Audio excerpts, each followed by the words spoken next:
Oke. Jadi kalau ditanya, apakah seorang pemenang selalu mempunyai the champion mindset? Jawabannya tidak selalu.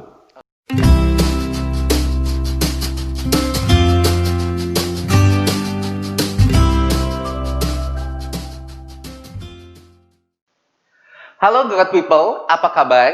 Kita ketemu lagi di acara Helping Others Grow, yaitu acara yang diusung untuk memberikan informasi yang bisa mengubah cara pandang kita untuk keep growing dengan menghadirkan para narasumber yang akan sharing based on success story mereka. Ketemu lagi bersama saya Ade, yang dipercaya dan diberikan kesempatan lagi untuk berbagi informasi atau materi kepada Growth People semua di episode kali ini.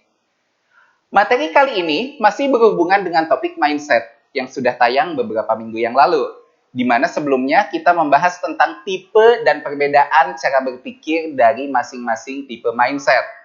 Maka, episode kali ini kita akan bahas scope yang lebih kecil dan lebih spesifik, yaitu champion mindset, atau mental sang juara. Dan pastinya, narasumber pun masih sama, yaitu kita akan berbincang dengan Bapak Indra Sosrojoyo, selaku CEO Andal Software. Yuk, langsung aja kita segera menyapa beliau. Rasanya gak sabar untuk mendapatkan ilmu tambahan kali ini. Oke, halo Pak Indra. Selamat datang kembali nih Pak dalam acara Helping Others Grow. Semoga gak bosan ya Pak ya diundang terus di acara kali ini nih Pak. Halo Mas Ade, terima kasih. Tentu saja gak pernah bosan Mas.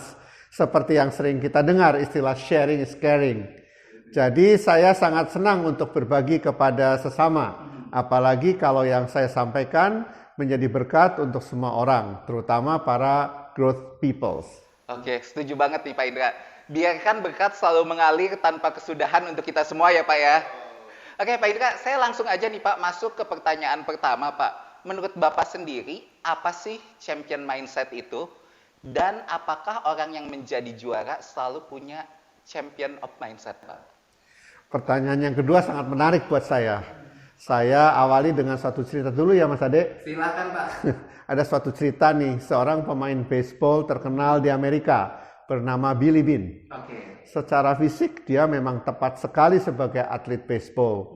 Dia malah dijuluki sebagai pengganti Babe, seorang pemain baseball terkenal di Amerika pada peralihan abad ke-19 menuju abad ke-20.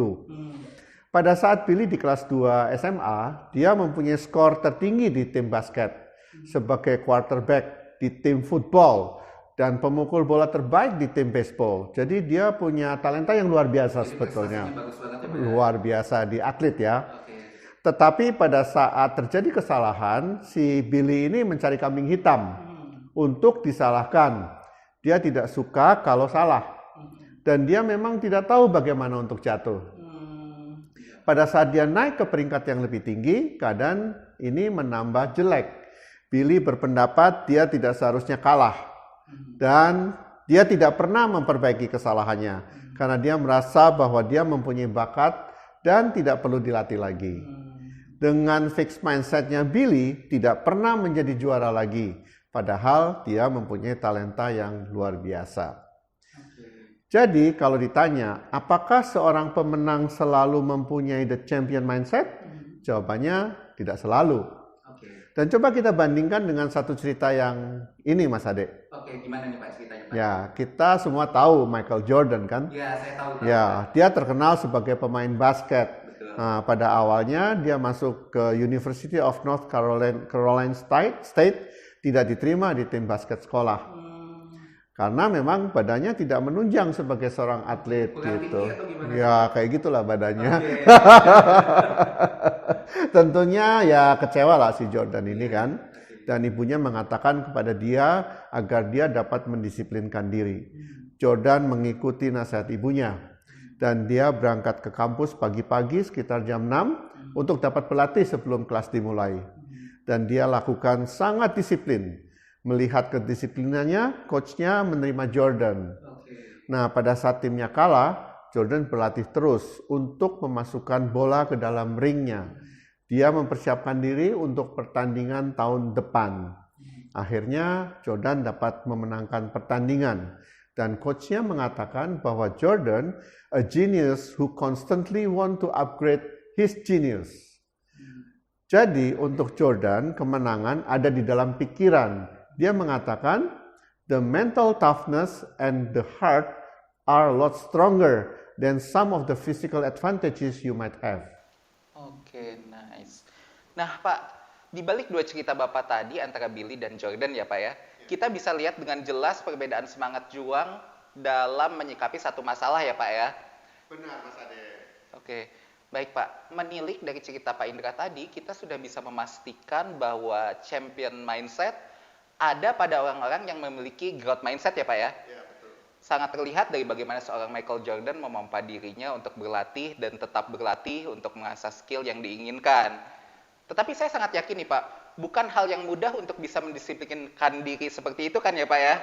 Menurut Pak Indra sendiri, apa aja sih Pak yang biasa melekat kepada orang-orang yang memiliki champion mindset atau orang-orang yang punya mental juara itu Pak?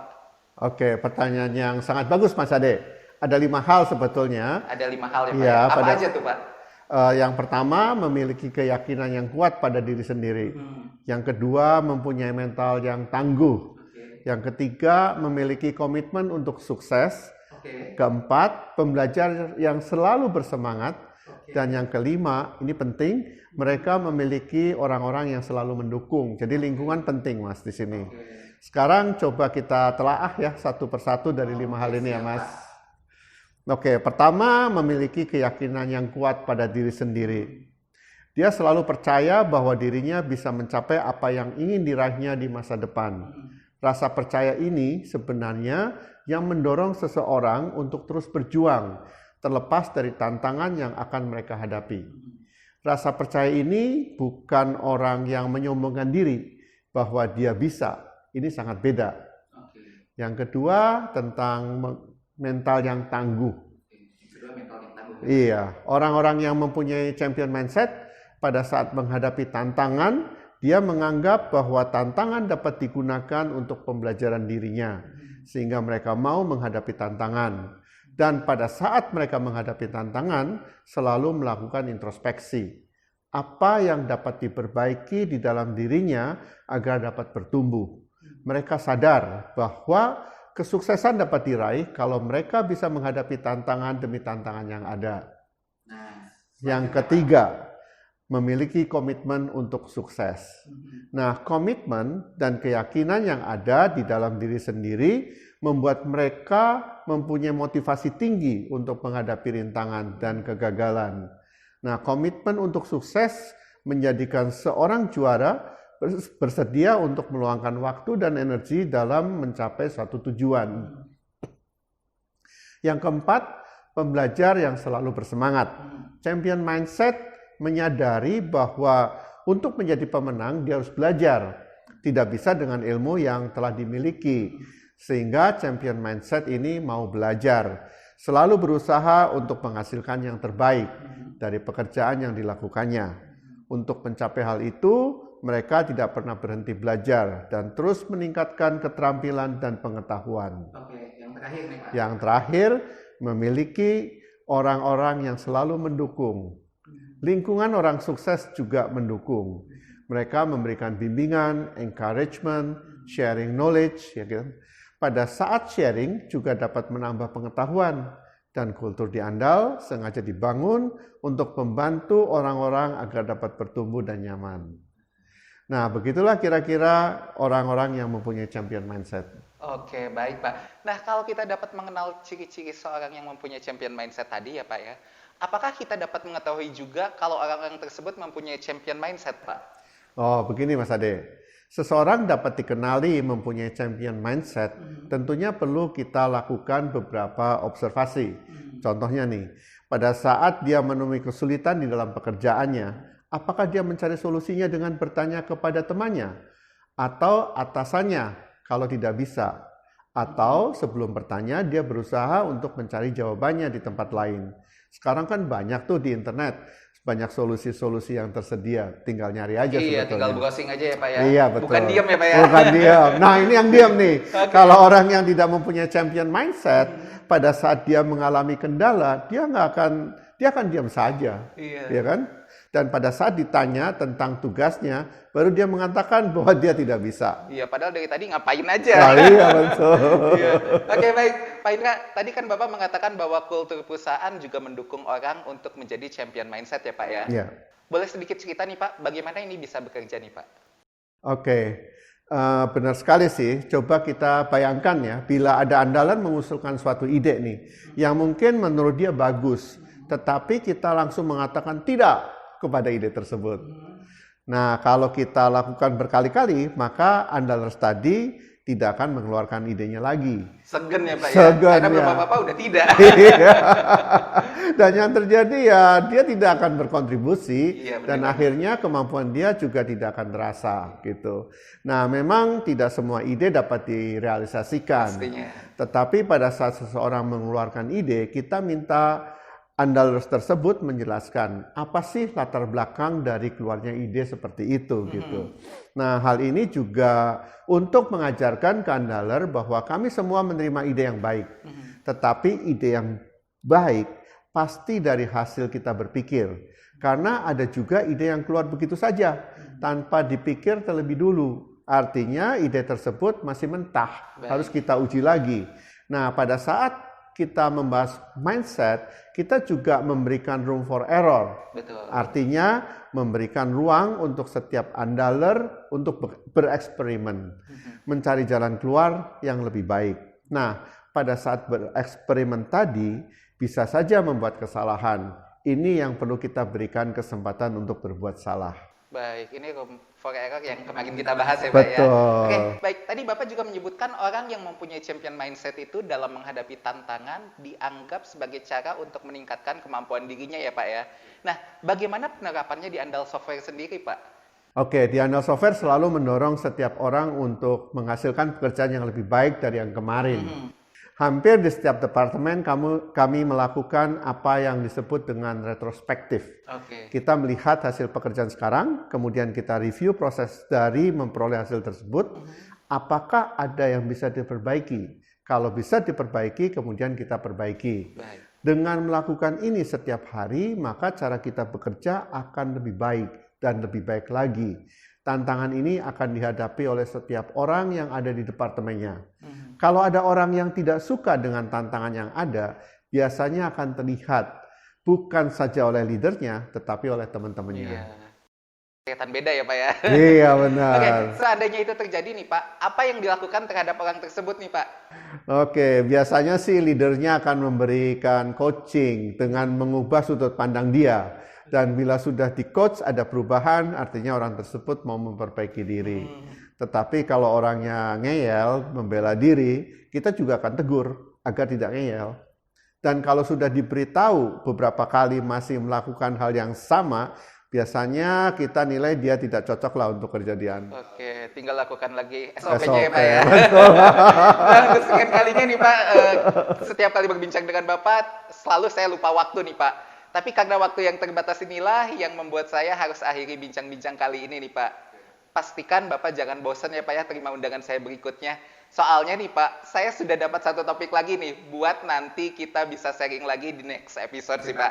Oke, tidak masalah Mas Ade, nanti kita sesuaikan waktunya. Terima kasih banyak Pak Indra.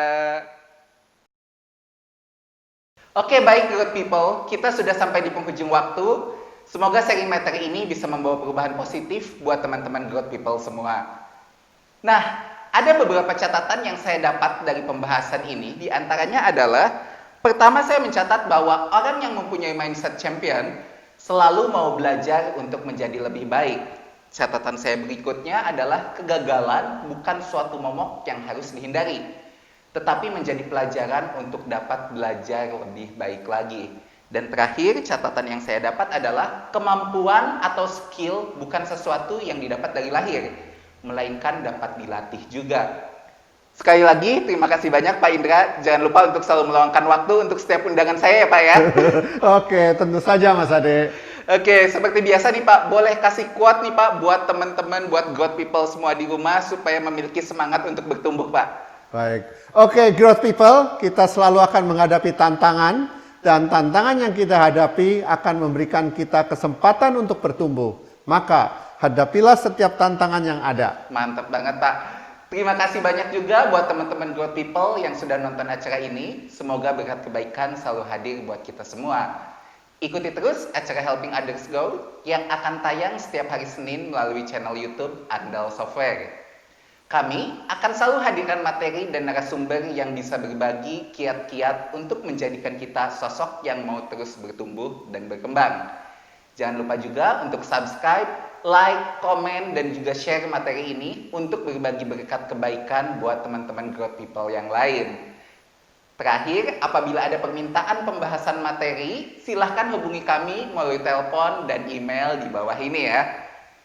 Sampai jumpa minggu depan dengan topik dan narasumber yang tidak kalah menarik. Stay safe, stay healthy, and keep going. Bye-bye. Bye.